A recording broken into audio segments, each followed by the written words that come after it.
Ok, donc les virages épistémologiques.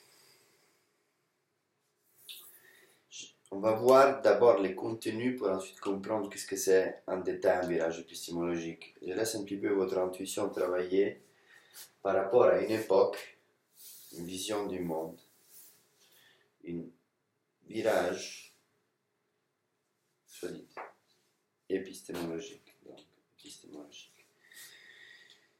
Et là, je m'intéresse à qui cette fois? Je vais m'intéresser à Henri avec I normal Vallon.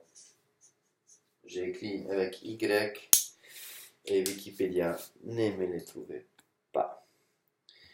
Donc, Henri Vallon, il a eu une longue vie, hein, attention, il est né en 1879, il est mort en 1962, d'ailleurs le 1er décembre, donc c'est bien, a été son anniversaire. Donc, il avait quel âge? Quand j'ai réfléchi à l'âge de ces personnes, c'est aussi intéressant parce que on parle des idées.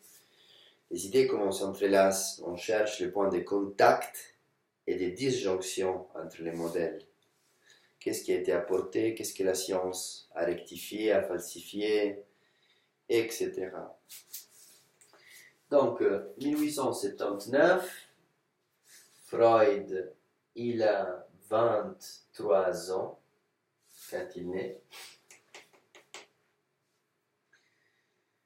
Donc, Freud a publié aux alentours de sa trentaine ses premiers livres. Donc, il aura tout à fait le temps. Donc, vers 1900, donc, il aura 21 ans, plus ou moins, Vallon, quand les premiers livres de Freud commencent à être publiés. Donc, je rappelle un petit peu l'époque de Freud. Hein, donc, on est encore dans l'époque des empires. On est encore dans une Vienne, donc ville très riche. Henri Vallon, voyons ce qu'ils me disent, Wikipédia. Donc psychologue, médecin, homme politique. Donc il est né à Paris. Donc France, Paris.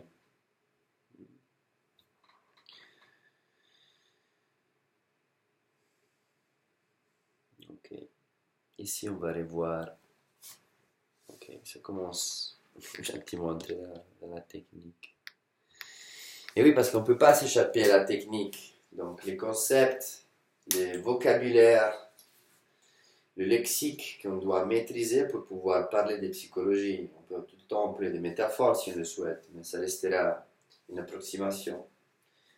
Tout sera toujours une approximation, mais on emploie un vocabulaire approprié.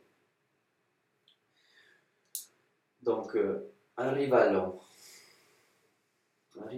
Freud, mythe. On met un discours, on met en communication ces étapes. Donc, Henri Vallon.